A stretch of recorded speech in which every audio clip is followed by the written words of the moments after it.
कुरतुरैन साहब आपको वेलकम करते हैं। चूँकि कुछ पेचीदगियाँ हुई इस केस के दौरान और कुछ अपडेट्स लोग जानना चाहते हैं, तो इसलिए हमने आपको ज़हमत दी।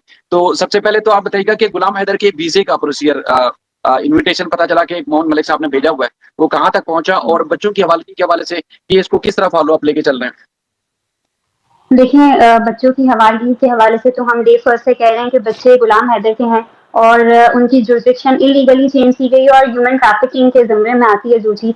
बेशक मदर है लेकिन उनके पास कोई गार्जियनशिप सर्टिफिकेट मौजूद नहीं था, जो पाकिस्तान का कानून है, इंटरनेशनल कानून है कि गार्जियनशिप सर्टिफिकेट आपने चाहिए होता है या लेटर ऑफ कंसर्न या अथॉरिटी लेटर फादर की तरफ से आपको चाहिए होती है अगर आप कोई डिसीजन ले भी रहे हैं।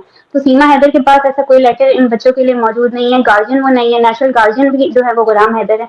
तो बच्चे बहरहाल आज नहीं कल से गुलाम हैदर को मिलने हैं इंशाल्लाह और वो मिलेंगे। जहां तक बात आती है वीजा की, तो वीजा के लिए कुछ और डॉक्यूमेंट्स रिक्वायर्ड हैं जो हमने मोमिन मलिक साहब से हम कोऑर्डिनेट कर रहे हैं। इसके साथ साथ कुछ इन्विटेशंस हैं, लेटर ऑफ इन्विटेशन हो गया या कुछ कोर्ट ऑर्डर्स हो गए, वो भी फाइल अप किए जा रहे हैं ताकि एक कंप्लीट जामिल डॉक्यूमेंटेशन जमा करवाई जाए और वीजा के प्रोसेस को ताखिर का शिकार ना हो, मतलब कोई ऑब्जेक्शन ना आ जाए। तो ऑब्जेक्शन बाद में आए उससे बेहतर ये है कि हम पहले से डॉक्यूमेंट्स को कंप्लीट करें, कंप्लीट फाइल हम सबमिट करवाएंगे और इंशाल्लाह वीजा मिलेगा। जब इलीगल तरीके से भारत ने इतने अच्छे तरीके से सीमा हैदर को वेलकम किया है, वो जो कि इलीगल थी, तो गुलाम हैदर तो फिर भी लीगल तरीके से जाना चाह रहे हैं, तो आई होप सो कि वो जरूर उनको वीजा देंगे और अपना मौक़िफ़ बयान करने देंगे, क्योंकि कोर्ट में जब तक गुलाम हैदर साहब नहीं जाते तब तक वो अपना मौक़िफ़ कैसे बयान करेंगे। तो उनको ये मौका जरूर मिलना चाहिए और इसी से भारत की सरकार की शफाफियत पता चलेगी कि वो फेयर ट्रायल अगर मिलेगा तो फिर फैसला हो पाएगा।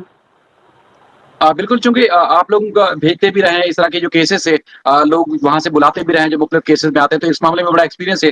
जो डॉक्यूमेंटेशन मिसिंग है या कुछ पेपर मिसिंग है, वो जब पूरे होंगे तो फिर अगला प्रोसीजर शुरू होगा। अच्छा, सवाल यहाँ पैदा होता है, सवाल जब सारिम बन्नी साहब की गिरफ्तारी हुई, तो उसके बाद जो सबसे ज़्यादा भूचाल खड़ा हुआ या जो सबसे ज़्यादा परेशानी नज़र आई, वो एपी सिंह साहब को नज़र आई कि एपी सिंह साहब बड़े परेशान हैं। वो दिन रात ख्वाब में ऐसा लगता है कि अंसार बन्नी साहब उनके ख्वाब में आते हैं।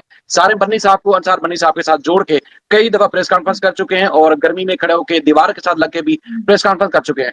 आप चूंकि एक असद रात से अंसार बन्नी साहब के ऑफिस को मैनेज करती हैं, जो गुलाम हैदर का केस है उसको अंसार बन्नी साहब के सारे मामले को सारिम बन्नी साहब के साथ जोड़ा जा रहा है।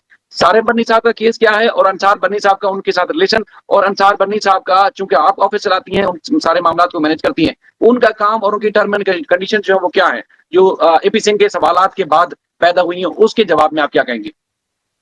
देखिए, सबसे पहली बात तो जैसे सिंह सरनेम एक कॉमन सरनेम है, एपी सिंह, इसी तरह बहुत सारे सिंह हैं जिसमें मुजरिम भी होंगे, बहुत सारी एक्टिविटीज में इन्वॉल्व होंगे, इसी तरह सारे सिंह सेम नहीं है, इसी तरह सारे बर्नी सेम नहीं है। तो अंसार बर्नी साहब जो हैं वो एक अलग शख्स हैं, सारिम बर्नी एक अलग शख्स हैं।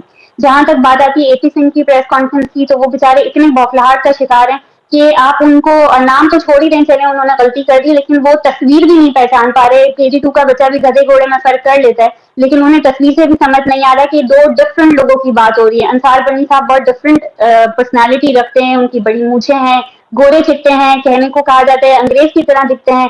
दूसरी तरफ दूसरी जिस शख्सियत की आप बात कर रहे हैं उनकी दाढ़ी सफेद है, वो दिखते हैं, वो डिफरेंट दिखते हैं, दो डिफरेंट लोग हैं। तो एपी सिंह की जो रिसर्च टीम है, मेरा उनको सलाम है। मैं भारत की सरकार से रिक्वेस्ट करूंगी कि वो जाके चेक करवाएं कि एपी सिंह को सुप्रीम कोर्ट का लाइसेंस अगर मौजूद अगर है तो वो मौजूद किस तरह से है, उन्होंने अपनी थीसिस कैसे जमा करवाई या उन्होंने अपना जो भी रिसर्च साइटेशन थी वो कैसे जमा करवाई। उन्हें दो इतनी बड़ी पर्सनालिटी के नाम का डिफरेंस नहीं पता। सेकंड बात अगर हम करते हैं अंसार बर्नी साहब की, तो अंसार बर्नी साहब इंटरनेशनली रिकॉग्नाइज्ड लॉयर हैं, जो कि सारिम बर्नी नहीं है। तो जब भी कोई शख्स पूरी दुनिया में लॉयर बनता है तो वो बड़े बड़े लॉयर्स की केस हिस्ट्री को पढ़ता है। अंसार बर्नी साहब वन ऑफ दोज पीपल हैं जिनको इंटरनेशनली रिकॉग्नाइज किया जाता है एक बड़े लॉयर की सूरत में। उनके केसेस को हम लॉयर्स पढ़ते हैं पूरी दुनिया में, ठीक है। श्रीलंका ने भी उन्हें PIG की ऑनररी डिग्री दी है, तो पूरी दुनिया के लॉयर उनके केसेस को पढ़ते हैं। तो क्या एपी सिंह ने कभी एज अ लॉयर भी उनके केसेस को नहीं पढ़ा? क्योंकि दूसरे जिन शख्स की आप बात करें वो लॉयर नहीं है। इनका क्या रिश्ता है और क्या मामला है उस पर भी मैं भी आऊंगी, पहले मैं एपी सिंह का जवाब दे दूं।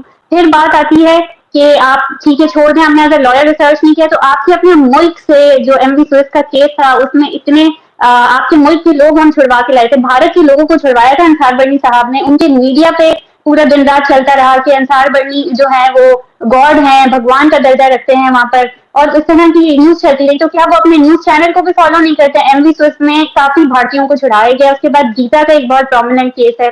تو یہ سارے کیسز چلے, انصار بڑی صاحب کو نہیں پڑھ رہے تھے وہ, لیکن کیا اپنے ملک کی کیسز کو بھی انہوں نے نہیں پڑھا؟ اتنا سپریم کورٹ کا لائر بن گیا اور انہیں اپنی ہسٹری, اپنے کیسز بھی نہیں پتا کہ ایم وی سوئس جب صومالی قزاقوں سے رہا کروایا تھا تو وہ کون سے لائر نے رہا کروایا تھا. جہاں تک آپ بات کریں دونوں پرسنالٹیز کی, تو انصار برنی صاحب اور سارم برنی صاحب بھائی ہیں, لیکن انصار برنی صاحب نے 2012 میں سارم برنی صاحب کو اپنے آپ سے الگ کر دیا تھا.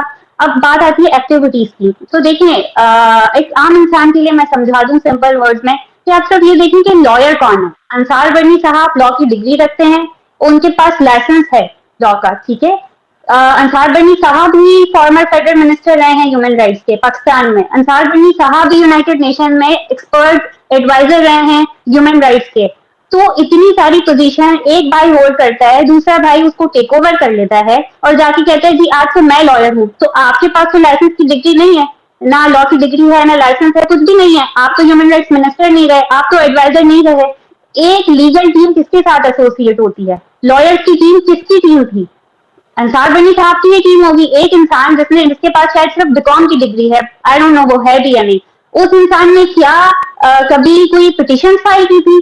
کیسے فائل, اگر کی تھی تو کیسے فائل کی تھی؟ جیسے کہ کلیم کیا جاتا ہے کہ 80s سے وہ کام کر رہے ہیں, 90s سے وہ کام کر رہے ہیں, تو وہ ساری پٹیشن انہوں نے کیسے فائل کی تھی؟ کیا لا ٹیم ان کے ساتھ ایسوسیٹ تھی؟ لا ٹیم ایک لائر کے ساتھ ایسوسیٹ تھی انصار برنی کے ساتھ یا سارم برنی کے ساتھ؟ یہ ان کی ٹیم کو لے کر گئے ان کے پاس سے.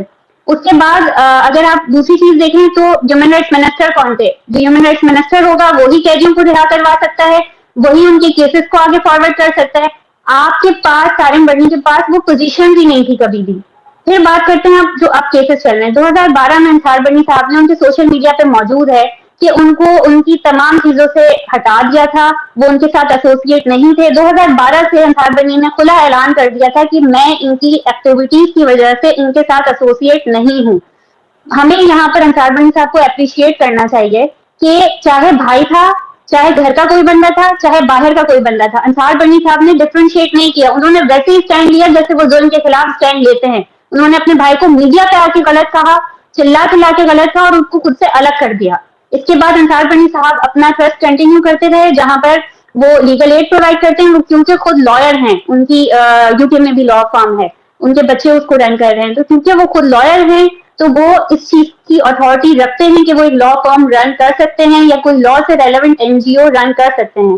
دوسرے سارم برنی صاحب جو ہیں وہ بدد ہیں, پتہ نہیں کیوں کہ میرا بھائی اگر سرجن ہے تو میں بھی ہاسپٹل چلاؤں گا, آپریشن کروں گا.